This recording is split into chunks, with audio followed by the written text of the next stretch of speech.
Hello. Hello, how are you? I'm good, thank you. How are you?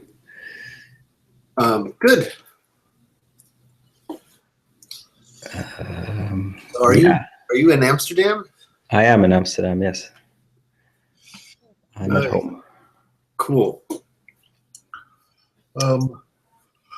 Well, so let's dig in. Right. So what we were discussing the other day was the the geometry of the n simplex, I guess, and and function systems on it. Yeah, exactly. I mean, the way I've been thinking about it is, as long, if we maintain n IFSs, then, you can watch each bet, and eventually you get close enough. You, Whenever you get within striking distance of one, then that's enough to tip. And so I just wanted to maintain a smaller number of IFSs, and and the optimization is you keep you keep a closed neighborhood around the corners live. Right, that's the attractor that you're looking at, and then you use that IFS to pressure all the bets, right? So they can't go off into the weeds. Yeah. So They have to be headed at least towards one corner, and as soon as there's any sort of behavior whatsoever that takes you off the bearer center in such a way that you can exclude a point, then you regenerate, and that point is excluded. yeah. So then I was describing my picture. I had I had a bit of a different model in my head. Okay. So it's like if we have n people betting Yeah. on k blocks. So there's a k simplex, and we've got the space of n points on the k simplex. That's the space in which movement happens. And whenever a validator updates their bet, you're moving one of those points, but keeping all the other ones fixed, because you don't know how everyone else is going to change theirs. So you just change yours and keep the other ones fixed. Right? Who's you? Well, you as a validator, you are going to update your bet. So you see the n-1 other bets, and you see yours, and you're going to update yours to another point in this k simplex. And what the goal of that updated bet should always be to move the center of all the other bets towards one of the vertices, or at least towards a lower dimensional skeleton. Yeah, right, exactly. So in my thinking, it would be always you get rewarded. So let me start again. If you move towards the barycenter with your bet, it's like the difference between your bets takes you against the flow to the outside. You are allowed to do that as long as the result is that the average bet increases its distance from the barycenter. Yeah, I think though the problem is you want to look at history, right? Because you could that strategy you can produce cycles. You can produce orbits that just never make any progress. How? Um, Like if we're always increasing the distance from the barycenter. oh, you're always increasing the. No, I thought you were Like, always. personally, you're allowed to move towards the center, but only if the effect is that the average moves away from it. Yeah, right. So the average moves away from it, but let's just take the barycenter and now describe. So you can describe a spiral away from the barycenter, right? Yeah. So that's never going, and the spiral can be, you know, asymptotic in its in the way it grows away from the barycenter. So it never touches anything, right? It takes infinite time. Okay, so that's why I didn't actually say barycenter, but I actually said the dual n-1 skeleton. So yes, the first job is to get off that midpoint. The second one is to get off the you know, so if you're just picturing a two simplex, for example, Okay. you want to move off the midpoint, Right. and then you want to move off the connecting lines between the midpoint and the midpoints of the three edges.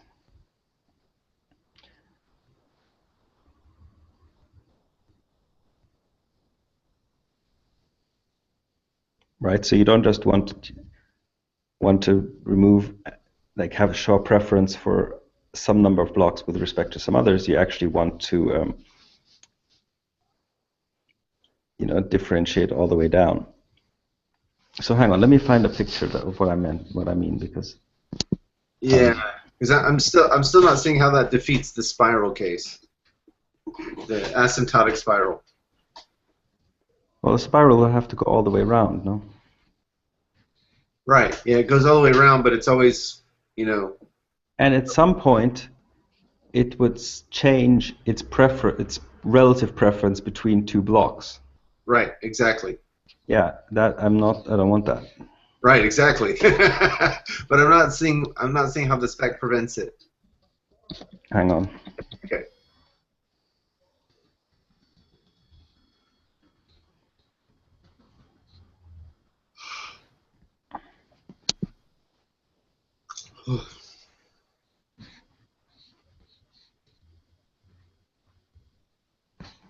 Okay, whatever.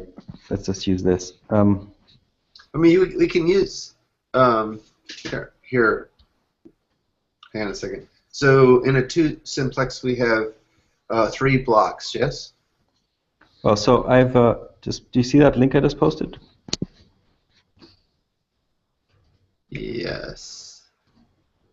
Right. Exactly. That gives us a two simplex, and then the red and blue lines together are what make up the barycentric subdivision. Yeah. And just the blue ones together is what I call the dual one skeleton. Yeah. Right? And I want to increase distance from this dual one skeleton with every move.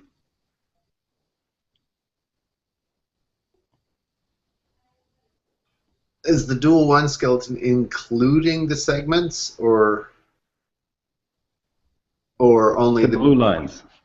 So imagine we just have predefined a vector field flowing out from the center, out along the blue lines and in towards the corners. Right?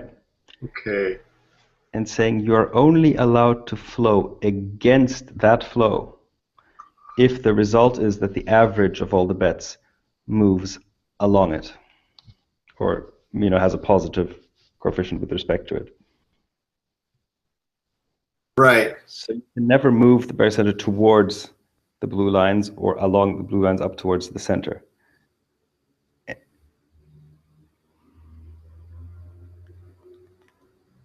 So your personal bet might change. Your personal bet might go against the flow, but only if you know the result is that the average moves along it.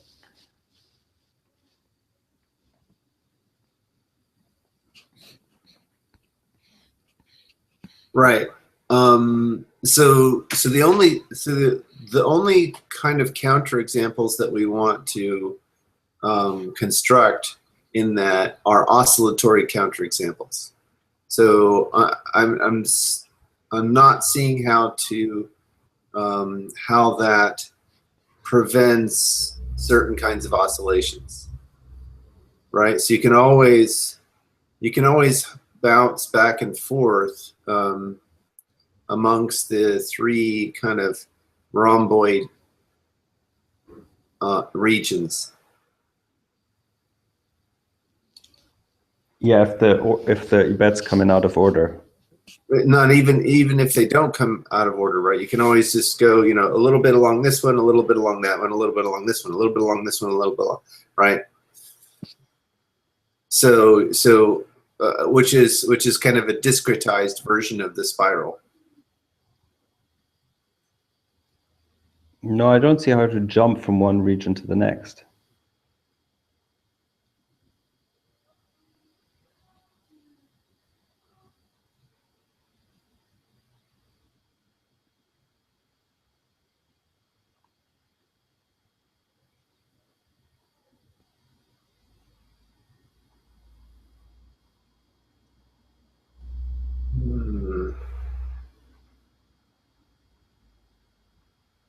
So what's the argument? Why can't you jump?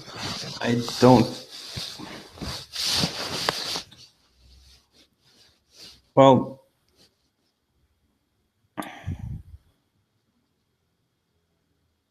like if everyone, you know, let's say that independently everyone just puts their bets over in one region, and then everyone just puts their bets over in another region. I mean, there's nothing that prevents that behavior, right? And it meets all of the criteria. No, the likelihood may be tiny. That's a separate argument, but they get penalized for it, is what we're saying, right? well, but they don't. If the only penalization is the ones you just mentioned, they don't, because they meet all the requirements.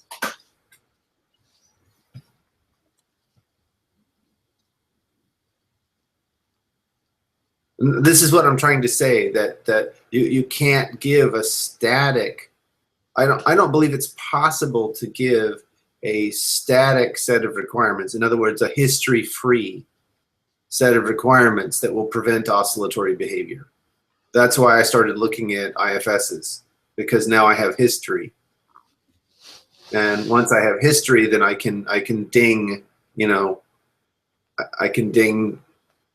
bad histories. Right.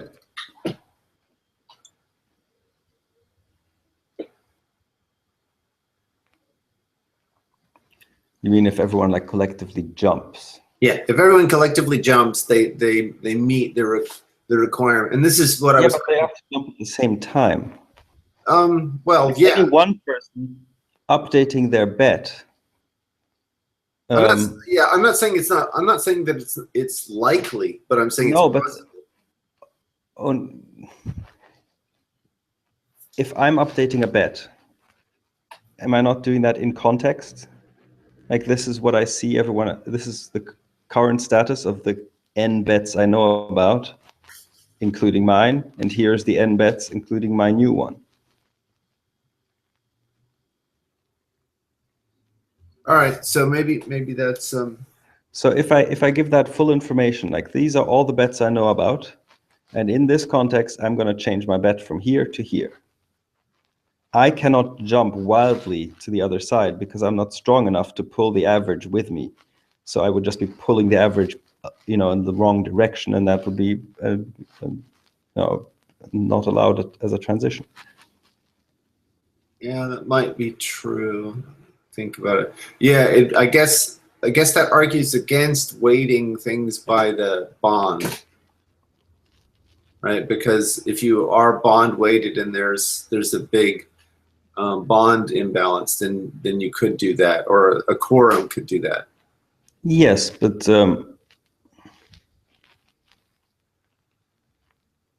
yeah, if there's one point that weighs too much, I suppose. So that's an argument in terms of the. But I mean, it's different because you said you wanted a full history and have just individual bets. My bets are always, they publish their context.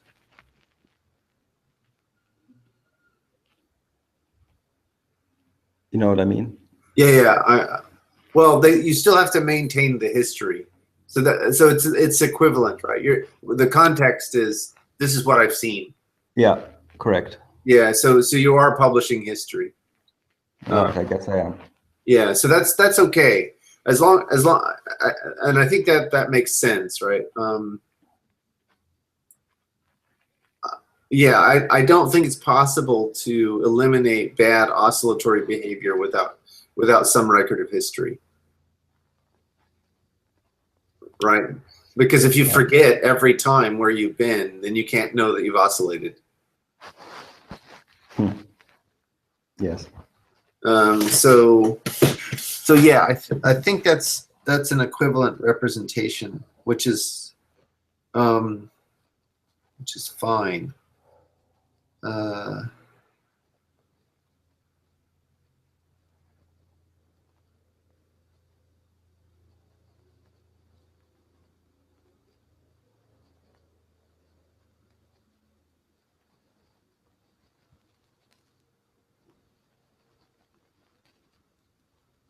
What would your thresholds, your triggers be? You always said if something gets close enough to a corner. Right, and I was viewing that as a parameter.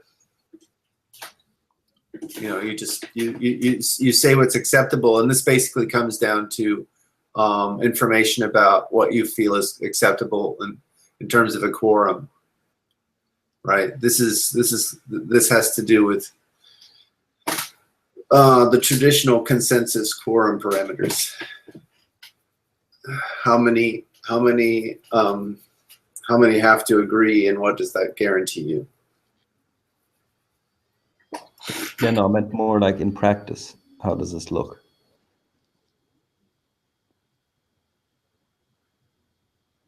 I'm not sure.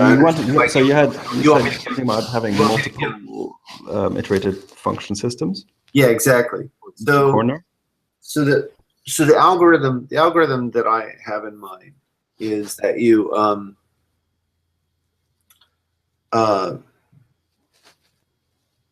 any history that comes in is measured against each of the IFSs that you've got, and there's a distance. So what you do is you try to you assume the virtue, right? So you assume goodwill, and so you go looking for a history in one of the IFSs that will minimize penalties and maximize rewards. And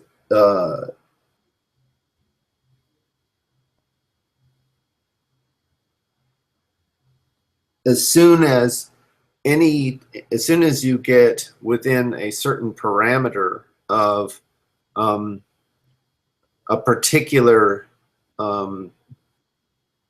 distance from one of these histories, then you know that there's a leaning towards a particular corner, and so then you know that effectively something's been selected.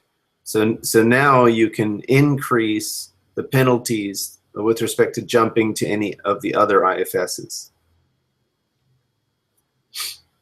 So it's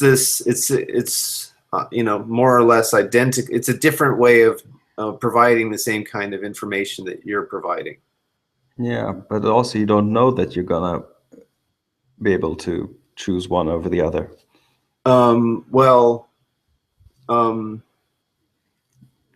They might be stuck in very similar rewards and losses, or oscillate even there. No, because each time if the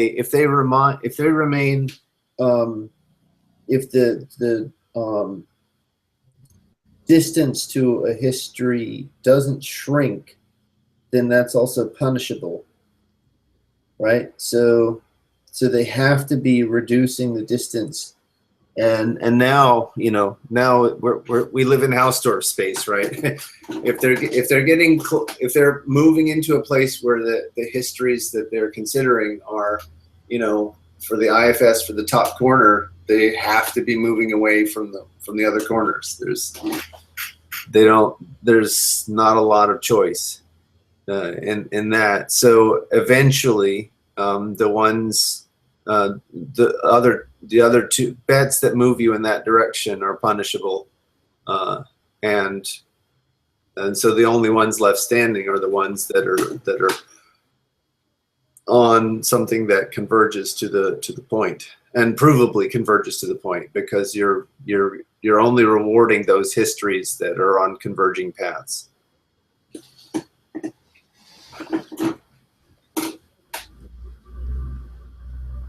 Rewarding them with what? You reward them with economic incentives, right? Okay, but you still count all the votes. So I mean, that's what we had before. If people are willing to lose money by betting against the system, they could still. Yeah, but see, that one I don't think we can defeat, right? But isn't that the same question we had earlier? We could have people jumping from one corner of the simplex to the other, and you can't prevent it, even if you've written it in such a way that they'd lose money doing it. Yeah, and at this point, I don't think there's any solution that defeats that. That's what I was arguing in. Oh, I guess you weren't in Sydney. But yeah, I don't think there's any solution that defeats that. There will be markets on ordering the blocks in the ordering the blocks in the validators will be able to sell the order of transactions. It's just like, and so the situation is kind of like this right now. You know, if your bank orders the debits and credits, and it does so completely without your input, and does so to maximize its fees. No, I understand. I understand the concept. I'm just sort of wondering, it's not just the order of transactions that I was just thinking about, it's the order of the bets. Right, if that, the bets have an index number, right? They're ordered. They can be. I mean, I don't think I don't think you can build a reasonable algorithm that doesn't have an ordering on the bets. Mm. But what I was saying was that I wasn't quite done. What I was saying was that currently no participating, you know, like it's all private. Who, you know, the bank is completely in charge of that. At least in the validator case, anyone with money can pay money to get transactions ordered. So there will be competition around the ordering of transactions. And so it's a slight improvement over the current situation. It still makes me incredibly nervous. Yeah, it's not pretty. It makes me incredibly nervous, right? I mean, from the point of view of a computer scientist, you know, basically what it says is that liveness is an economic property, right? Because, you know, with enough cash, you can. It doesn't matter that like you could probably even prove a non-stuckness thing, right? It's just that you starve out certain processes because they just don't have the cash to make sure that the transactions that they want happen in sufficient time, right? So it's like you know, 4 cars come to a 4-way stop, and you know, one of them is like and they're all inching forward, right? Except one of them just doesn't have the cash to make the inch forward, right? So it's got a bunch of inch forward transactions pending. They're eventually going to get there, but all the other cars are, you know, they're inching forward, and one of them goes, you know.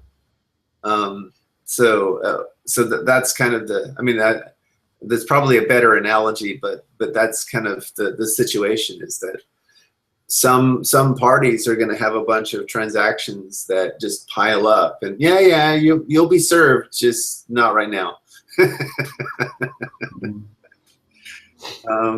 And that's I can't think I think that's a property of this system.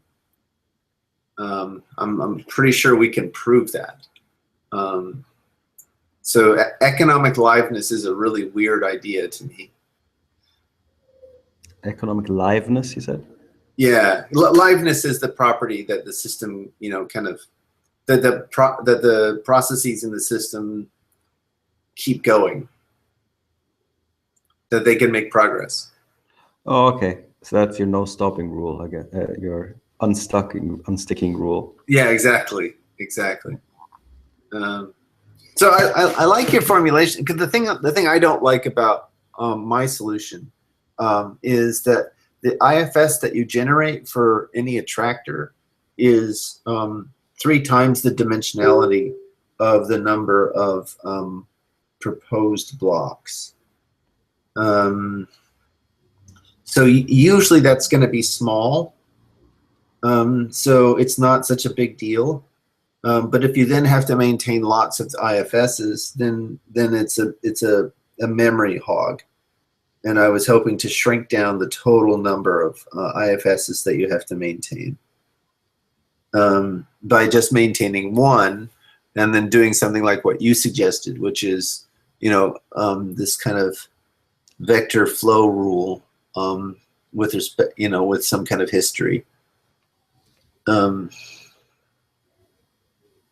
Yeah, it's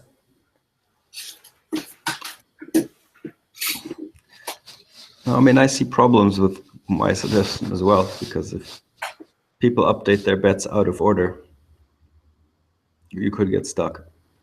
Yeah, well, right now,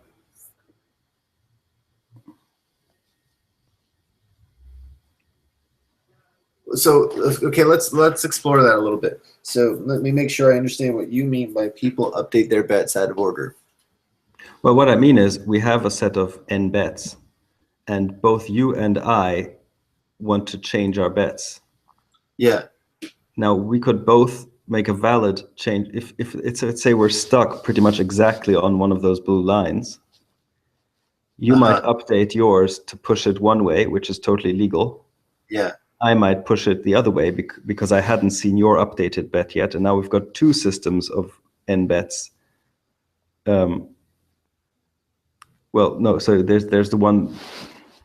What I'm saying is, from your point of view, my bet coming in subsequently was illegal, and from my point of view, yours coming in subsequently was illegal. So the order matters, and if you take them both in, we're still stuck on the blue line. Oh yeah, so now you need a consensus for the consensus. Yeah, I know.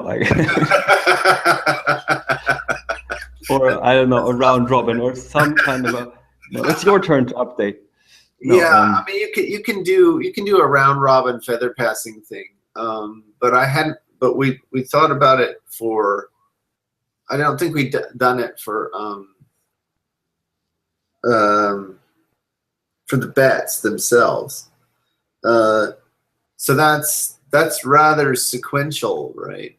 No, sort of. So what I had been envisioning as to how to deal with that problem is that when I update my bet to move this thing off the blue line, I don't just have to move off the blue line, I also have to move along it, sort of towards the lower dimensional skeleton. Right? So that means if we both push in opposite directions, you want to push to the bottom left corner in this picture, and I want to push to the top corner, then at least we're going to end up pushing it jointly along the blue line towards the left edge.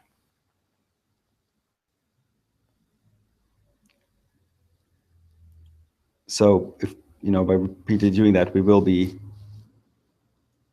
let's say, we will be excluding one of the corners and reducing the dimensions by 1. We haven't yet decided on which block is right, but we at least will be able to start excluding one. Yeah.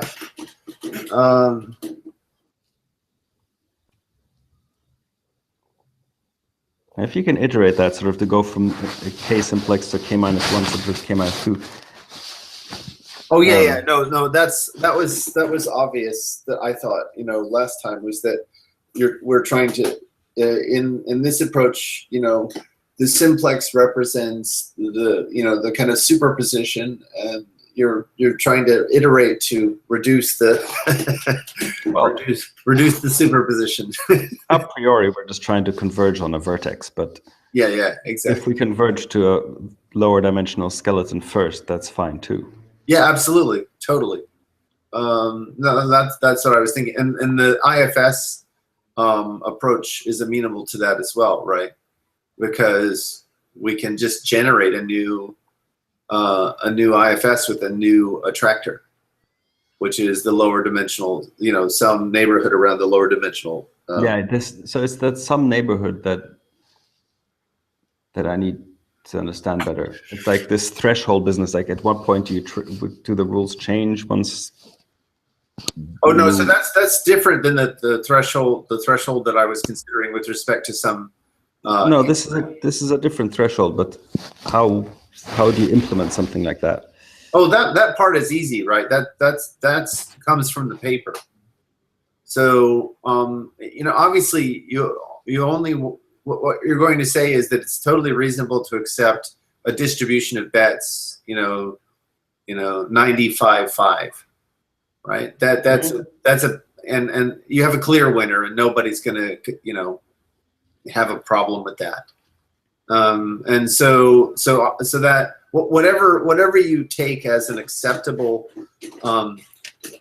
winning distribution, that become so that the set of all acceptable winning distributions that selects a block, that for block B, the set of all distributions that select B is the neighborhood around B, and then generating the IFS that. No, I understand, but you want to trigger something when our distance becomes less than epsilon somewhere.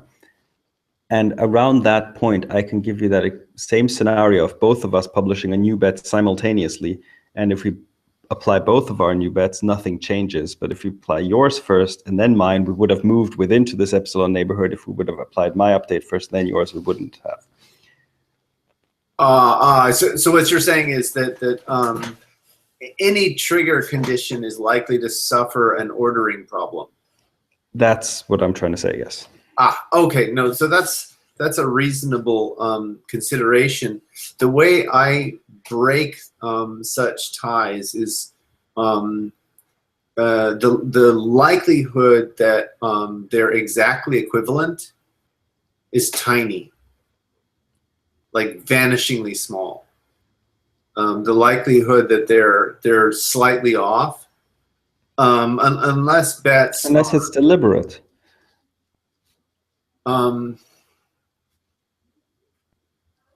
I mean, yes, accidentally will always have an asymmetry. Right. So if they're colluding, okay, so that's a good point. Let's take a look at the advantage of colluding in this case.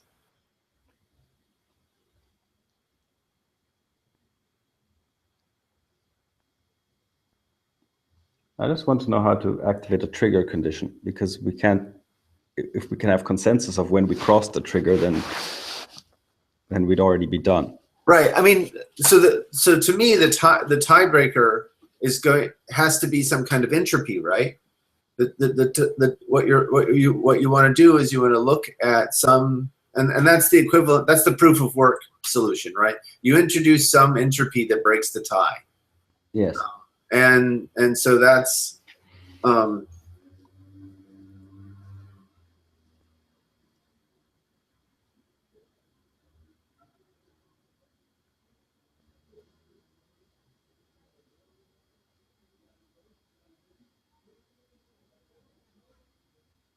Well, if and oh, that's very interesting. And they can't, if they're colluding, if you insist that there's some entropy. So what if you just ask for a random number to be included with every bet? Now you have a source of entropy. And you don't have to spend a lot of electricity on, best proof, right? You just have a source of entropy, and it's only there to break ties for ordering.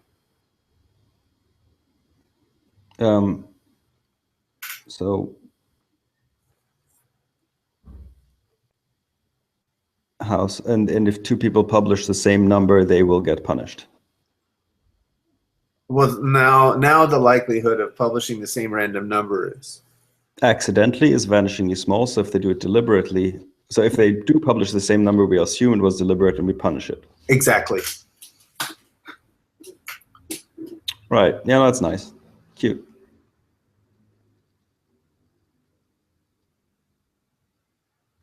Okay, so. Oh, that's an idea I need to think about more, but I like it. Yeah, because I think that's really the essence of proof of work, right? Is you're just the nonce is really a source of entropy.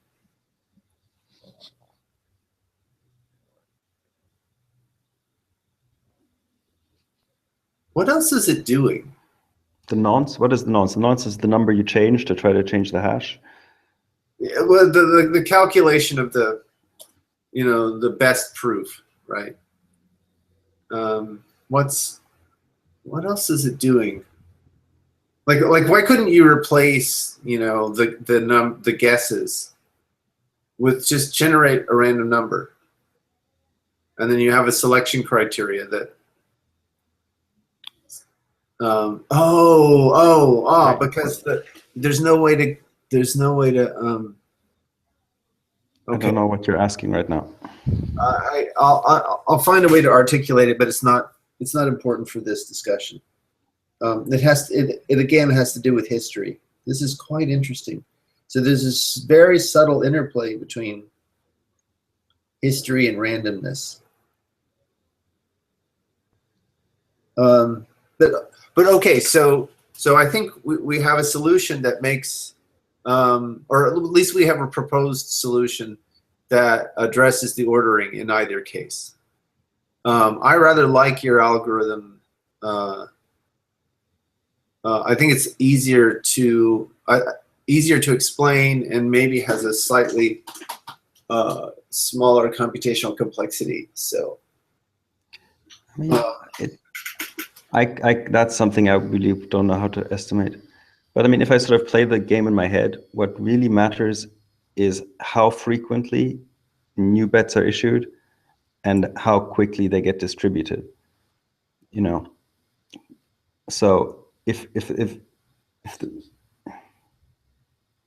think if there's like a few messages going back and forth, it would work fine. If everyone's talking at once, you could get a mess that you can't untangle.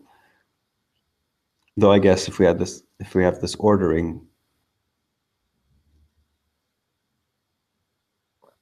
Yeah, so you always the way I would break ties is in anyone that is a better movement, right, is preferred. If they're exactly spot on, then you use a tiebreaker source of entropy, right? And, okay.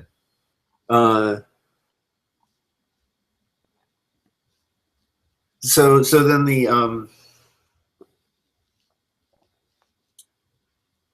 economic pressures then are always to kind of be as far forward in your bets as as you could afford.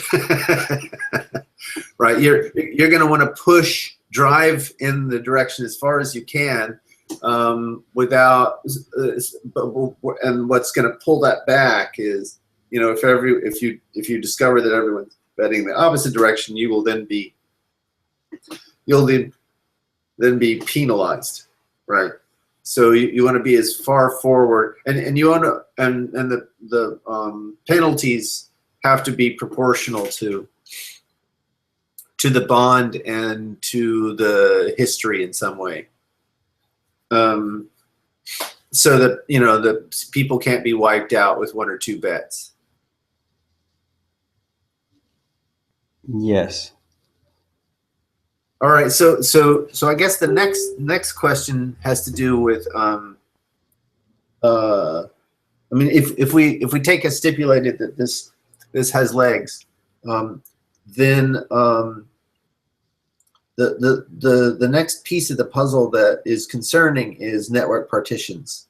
So what we want to do is we want to show that in the case of a partition event, when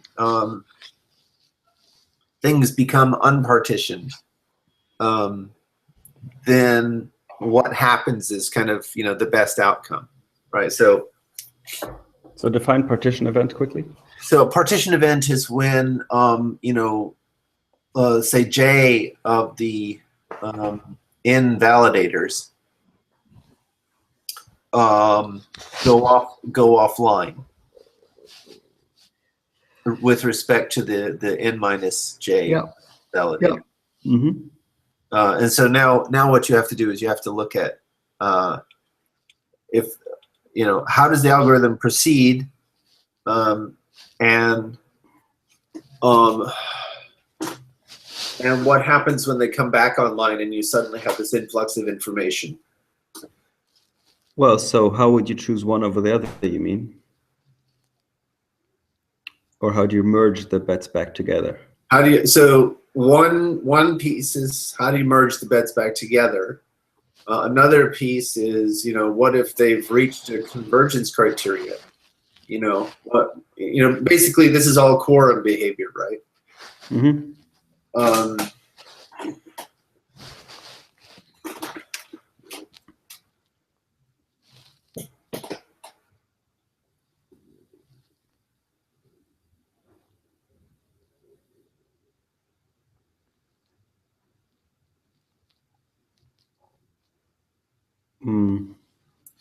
I confess there's another aspect of this that's really bugging me a lot, which is there's no central party that is levying these punishments, right?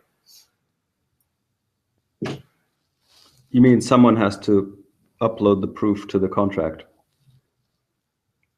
Like it's citizen litigation.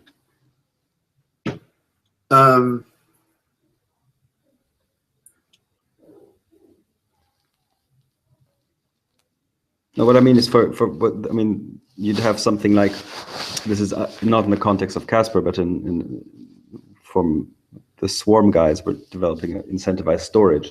If somebody, you know, makes a promise to store something and then loses that file that they were supposed to store, you could issue a challenge to the storage contract, showing the receipt that was signed, and then the accused node has to upload a proof of custody of the file that they're supposed to have, and if they don't, they will lose their deposit. But it is just any user who has to go and litigate. It's never automatic. Right. Yeah, exactly. So this is and the incentive for that person is, you know, this costs money to litigate, and all he's going to do is punish the other guy. So why would he do it? Oh, well, yeah. I mean, he might do it to you know, if you can economically drive out a competitor, then you get all the business for storing things. Well, that might be one way of looking at it. Okay.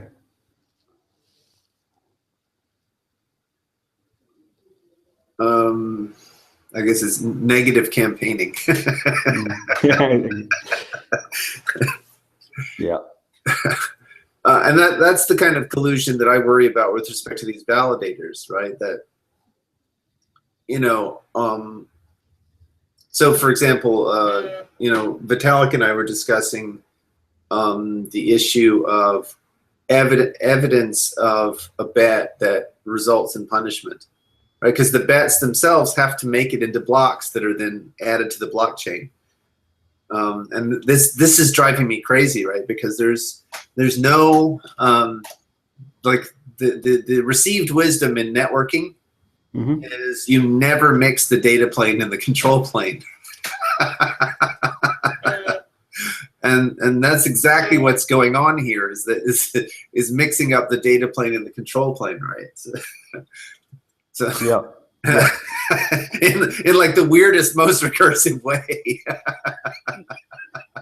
But it results in all these weird behaviors where, you know, parties can levy challenges against particular validators only to keep the validators bond from them for some period of time. Right? So if the punishment, if you can't exit the protocol and get your bond back until you've cleared out all the evidence against you, that penalizes your bond,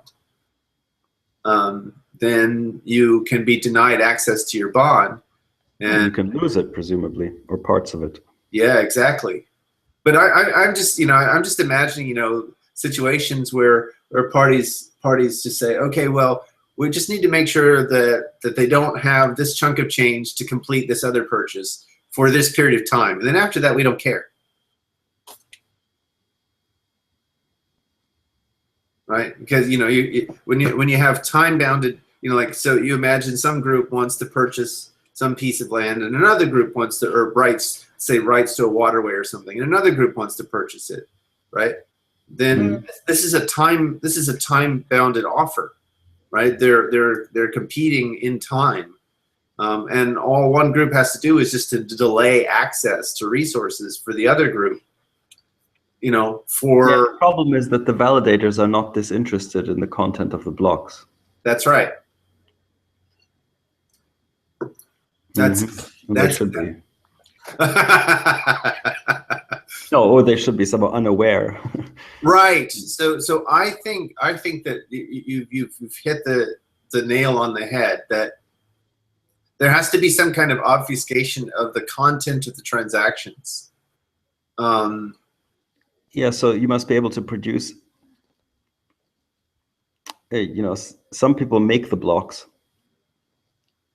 We prove that they, you know, that they're valid blocks, but then have the other teams set the order. I don't know. Yeah, exactly. And I think that will,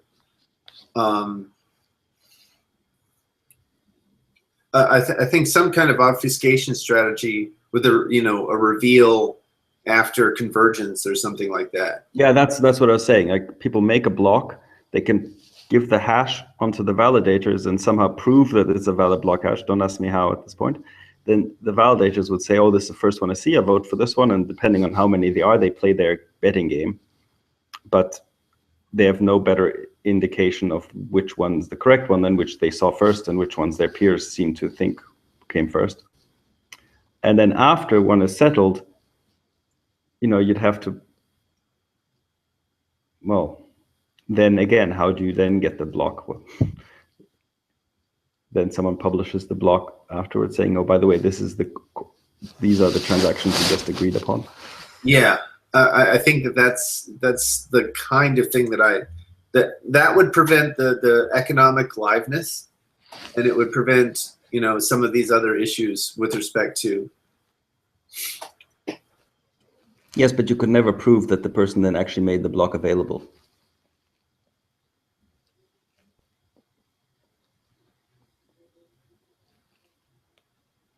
Well, they have the hash of the block, right?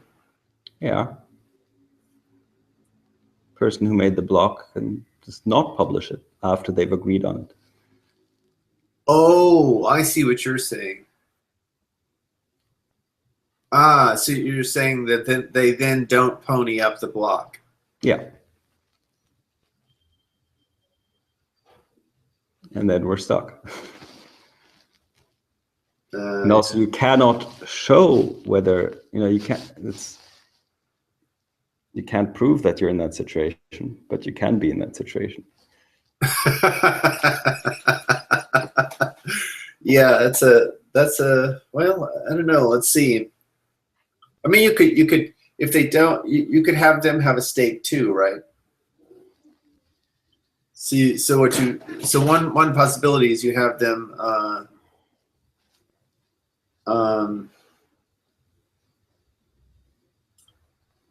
You have validators have two roles: block making and betting. And and then they have to participate in different phases, right? So if they just were in a betting cycle and the betting cycle converged for some candidate set of blocks, then for blocks higher at height, let's say that the blocks they were betting on had a maximum height of h. Mm-hmm. Okay. Then for blocks at h+1, they have to play block packaging. They can't play betting, right? And so they bounce back and forth between packagers and bettors. And so when if they come into a place where they're a block packager, and then they don't pony up the block with the transactions so that the hash lines up, then their deposit is severely dinged. Oh, you mean when it's time for them to bet, they at the same time include the block that they made previously? Yeah, right. That's a good reveal point. But all I'm saying is that there, every validator, has to go through a kind of life cycle. So that they're a bettor, and then they're a packager, and then they're a bettor, and then they're a packager. When they're yeah, okay. Mm-hmm. That's. Yeah. But then so you put economic pressure on. So those parties, those packagers who don't produce blocks, they lose their, and since that's a fairly egregious behavior, right? You make that you make that a fairly severe punishment. Yeah. So pity the poor validator who went offline just at the wrong moment.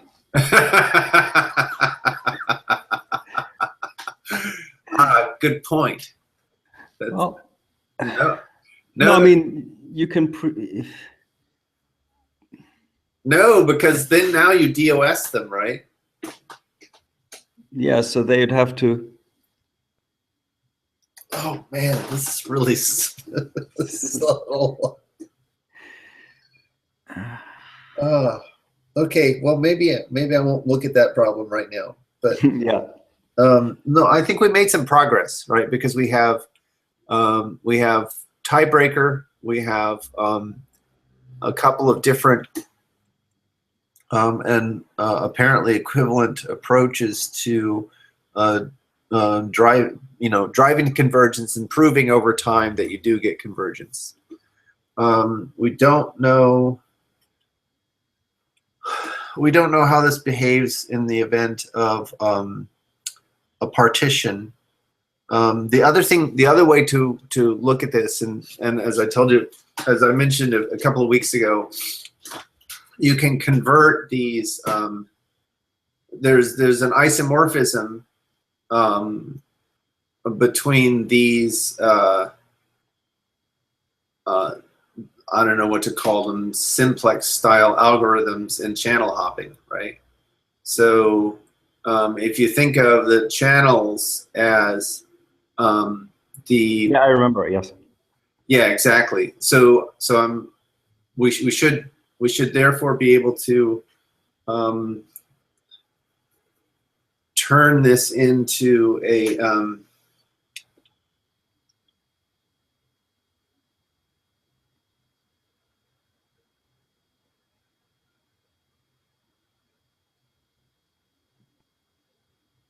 oh, I wonder if this solves that problem. That might be interesting. So what if we treat a bet as communications on the corresponding channels? So I'm just kind of thinking out loud here. Mm-hmm.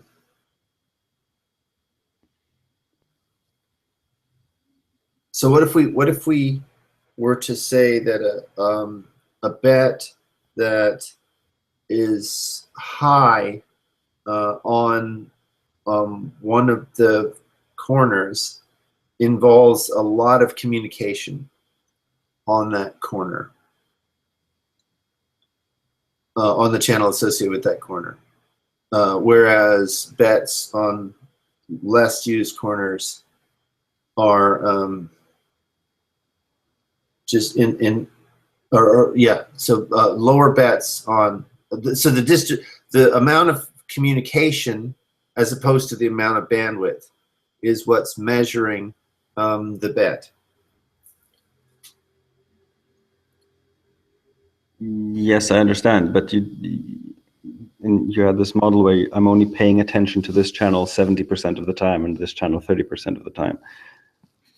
Right. But I'm flipping it round. I'm kind of taking the dual. So what? That's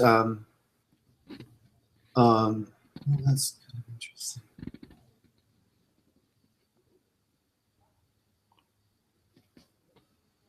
I mean, that might help when you're modeling it, but you cannot, enforce people to only pay attention to one channel's worth. Right. No, I'm not. It's the other way around. What I'm saying is, so let's say we have, validator I, and validator I does 60-20-20. Yep. On the 3 blocks. And now, in order to express that bet, she sends 6 messages on the top vertex, 2 messages on, respectively, on each of the lower vertices. Yes. And now they're all visible. And the other validators can simply observe the communications on the channels. Yeah. So now you have a record, and so essentially one channel becomes more and more populated with messages, and that's the channel to continue at. Yeah, but I mean, whether she sends 6 messages on this one channel or sends 1 message worth 60, it's the same thing, right? Yeah. But the point is to do it. Well,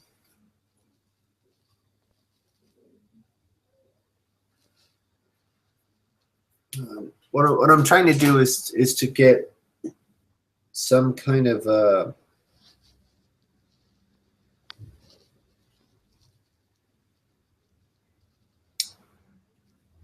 continuous, more continuous observation, or more granular observation of the bet. Yeah. So if everyone has 100 messages and they're sort of, so this validator you were talking about would have, would be sending messages at 3 times the rate along one of the channels and along the other 2. Exactly. And right. You're just measuring the rate of messages in a channel. Yeah, right. And the reason to do that is that you relate it to actual resource consumption in some way. I need to think about it a little bit more. Obviously, I think my probably should just get some breakfast. Yeah, and somebody would have to monitor all the channels, make sure nobody is sending too many messages or not, that's not doing 60-60-20 and fooling people. Oh yeah, what you're saying is you have an iterated double spend problem. Well, if we're discretizing our time, saying, within the next, with the time period 1, you send a bunch of messages on different channels, somebody would have to monitor everything and count and make sure that everyone was just adding up to 100. Yeah, no, you don't have to, it doesn't have to be a one person. They can all be watching. No, yes, but any one of them would have to collect the proof and try to submit that as proof of malfeasance to the blockchain again. Yeah. No, it's the same issue. Neighborhood watch. Yeah, that's correct. Mm. Yeah. But the important point is that the reason I'm trying to shift it in this direction is because then we get a uniformity with respect to partition events, right? So a validator drifting off into weird betting land is the equivalent of being on the other side of a network partition, right? Oh, they're talking to themselves. Yeah, exactly. Right. They're not paying attention to the right channel. They're like, is everyone else hanging out without me? exactly.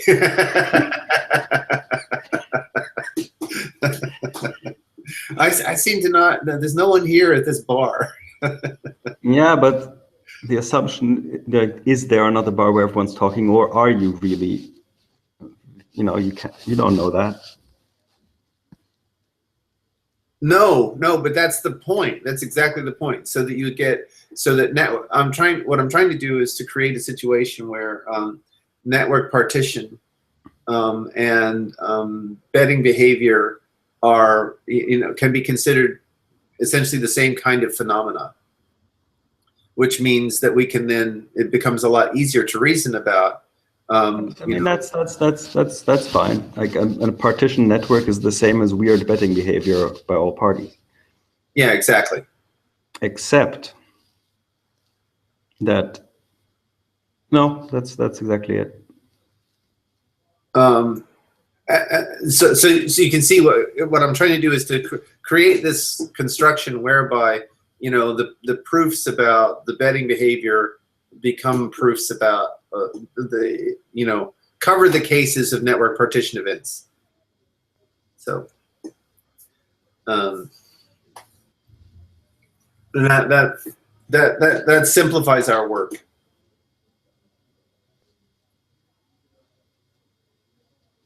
All right. I need to think about. Okay. Yeah, absolutely. No, thank you so much. I thought this was very useful. Yeah, this was enlightening. So what do you? Do you have any more reservations about either approach to the? Before we sign off, do you have any more reservations about either approach to convergence? I think we've pretty much got convergence licked. If you can, I need when you say the phrase generate a new IFS for a vertex. Huh? I need a precise definition of how to generate that. Oh, okay, that's that paper. The which one? I'm looking for it right now.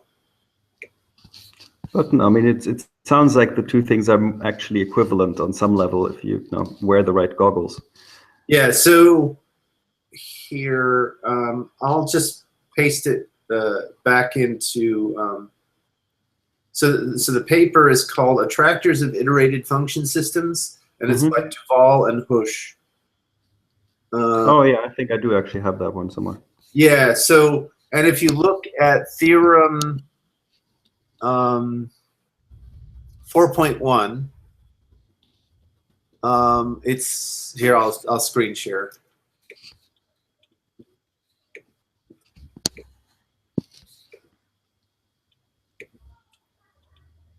Let me grab the.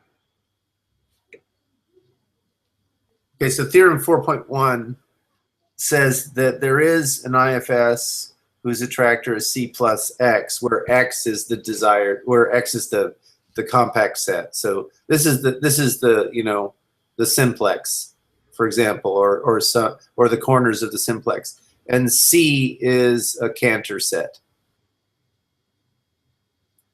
And then the proof is constructive. They actually build the IFS. Okay. All right, and so and the main way to build the IFS is at here. So these are the H0 and H1 when appropriately generalized to the right dimension are the building blocks for generating that IFS. Countercepts. Okay. Sorry. Okay. Yeah. So that turns out to be not particularly hard to build. And all I was going to do computationally was to build a lazy data structure that generates the IFS given certain parameters. And then since you always know the length of the history that you've seen, you only ever have to consider histories of 3 in that length to compare against, right? So you take a betting strategy and you compare it against a history in that essentially schedule. You look at all the histories in that schedule of length, whatever it is, 3 in, and then you just check to see how far you are away from that, and that's so by doing it lazily and by doing it in terms of this. You're always assuming goodwill, right? So you're trying to minimize the penalties and maximize the rewards. Then it's a fairly straightforward calculation. The only problem is that I didn't want to have to build all of them, one for every corner. And so this strategy of yours allows us to not build one for every corner. And we can actually utilize you can mix both strategies, right? Because the IFS does represent a pressure. The one thing that the other advantage that your proposal seems to have is that I have to check to see if there's a if they're headed off towards C, right? So because this thing looks at X plus C. Now this is a disjoint union, so I can see whether they're headed towards C or headed towards X, and punish those that are headed towards C. But that's an extra step that I have to look at.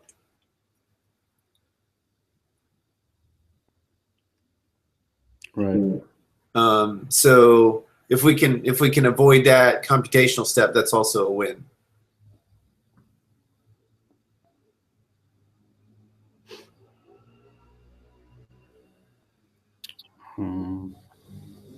All right. Cool. All right. No, this was good. Cool. Thank you very much. And I guess I'll see you on Monday, if not before. Yep. Monday or before. All right. Ciao, ciao. Bye for now.